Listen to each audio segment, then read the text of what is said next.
Hello guys, welcome back to my channel. তো এপিসোডের শুরুতে জি সিজনের সাথে কথা বলছিল যখন কি সে জাউমির ব্যাপারেই ভাবছিল। আর সে জিকে জিজ্ঞাসা করে, তুমি কি আমার আঙ্কেলের সাথে কথা বলেছিলে? জি বলে, হ্যাঁ, জেনারেল গোয়ানের জন্যই তো আমরা প্রাণে বেঁচেছি, আর তুমিও আমাকে মাঝ রাস্তায় ছেড়ে চলে গিয়েছিলে। কোথাও তুমি জাউমির প্রেমে পড়ে যাওনি তো? আর তখনই লাইট চলে যায়, আর জাউমি চাচানোর আওয়াজ শুনে সে ক্যান্ডেল নিয়ে যায় তার কাছে, আর তাকে বলে এখানে এভাবেই মাঝে মাঝে কারেন্ট চলে যায়, তাই তোমার ভয় পাওয়ার কোনো দরকার নেই। আর সাথে সাথে সে তাকে একটি গান দেয় অ্যান্ড বলে এটা তোমার সেফটির কাজে লাগবে। যা দেখে জাউমি তো অনেক বেশি ভয় পেয়ে যায় অ্যান্ড বলে এটা আমার কোনো দরকার নেই। সিজন বলে এটা তোমার দরকার হতে পারে, বাট তাও জাউমি সেটা না নিয়েই রুমে চলে যায় অ্যান্ড সে ভাবে কে ভেবেছিল তার মতো একটি রুড ছেলে এত কেয়ারিং হতে পারে। অন্যদিকে সিজন ও পিয়ানো দেখে জাউমির ব্যাপারে ভাবছিল যে আজ থেকে 3 বছর আগে যে মেয়েটি আমার প্রাণ বাঁচিয়েছে সে আমার ওয়াইফ হয়ে যাবে, এটা কে জানতো। অ্যান্ড ওই সময় জাউমি তার মম ড্যাডের মৃত্যুর পর প্রার্থনা করার জন্য ক্যান্ডেল জ্বালাচ্ছিল, তখনই সিজন তার কাছে ওই গানটি রেখে দিয়ে চলে যায়। এটা বলে যে এটা লাইটার, যা দেখে তো জাউমি অনেক বেশি ভয় পেয়ে গিয়েছিল। প্রেজেন্ট টাইমে সিজন ভাবছিল তার আমাকে মনে কেন নেই। সিজন ভাবছিল আমি বুঝতে পারছি না যে সে আমার ভাইয়ের খুনির মেয়ে কিনা, আমার কি করা উচিত, তাকে কি ঘৃণা করা উচিত। তারপর আমাদেরকে নেক্সট মর্নিং এর সিন দেখানো হয় যেখানে সিজন জাউমির জন্য ব্রেকফাস্ট বানাচ্ছিল, আর তখনই বাইরে থেকে কিছু আওয়াজ আসে। জাউমি অনেক বেশি ভয় পেয়ে যায় যে আবারও আর্মিরা চলে আসেনি তো। সিজন বলে তুমি এখানেই দেখো, আমি দেখে আসছি। যখন কি জাউমি ভাবছিল সে অনেকবারই আমার প্রাণ বাঁচিয়েছে, তাই আমারও তার হেল্প করা দরকার, আর হাতা নিয়ে বাইরে পৌঁছে যায়। বাট সে দেখে যে বাইরে তো সমস্ত গ্রামবাসীরা দাঁড়িয়ে আছে। সিজনও তাকে এখানে বোঝায় যে এনারা আমাদেরকে আশীর্বাদ দিতে এসেছে।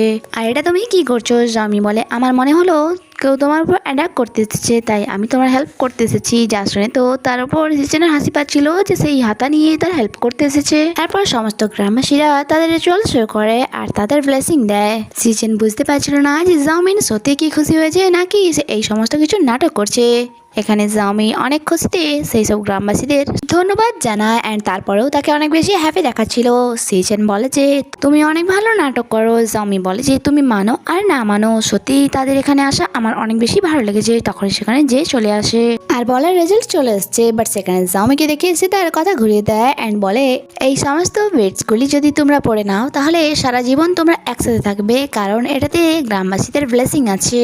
যখন কি সিজন তাকে আটকে বলে আমার সাথে বাইরে চলো অ্যান্ড তাকে বকা দিয়ে বলে এই সমস্ত কিছু তুমি কি বলছো।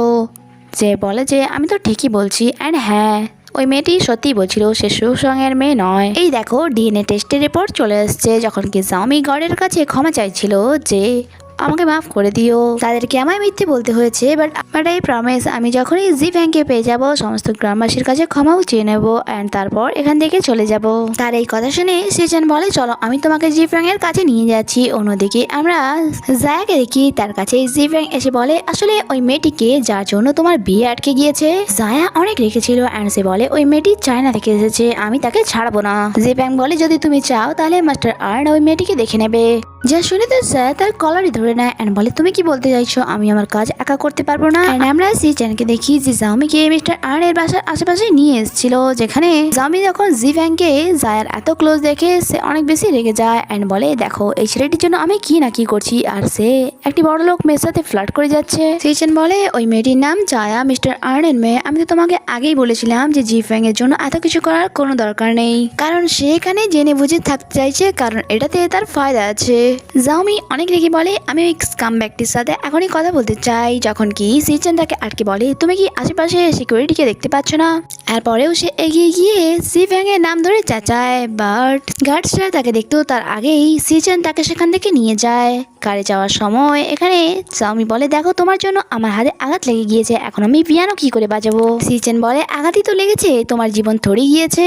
এরপর তারা মাঝ রাস্তায় কার থেকে নেমে যায় অ্যান্ড সিজন তাকে একটি ঘন জঙ্গলে নিয়ে যায়। এখানে সিজন তাকে এই জঙ্গলটির সম্বন্ধে বলে যে কথায় আছে এখানে নাকি দুজন বিছড়ে যাওয়া মানুষ আবারও এক হয়ে যায়। জাউমি বলে হয়তো আমি জি ব্যাংকে আমার সাথে নিয়ে যেতে পারবো না, বাট এখানে আসার পর আমি তোমাকে চিনেছি, যে কে চিনেছি, তাই এখানে এসে আমার ফালতু টাইম নষ্ট হয়নি। সিজন বলে তাহলে কি এখন তুমি এখান থেকে ফিরে যাবে।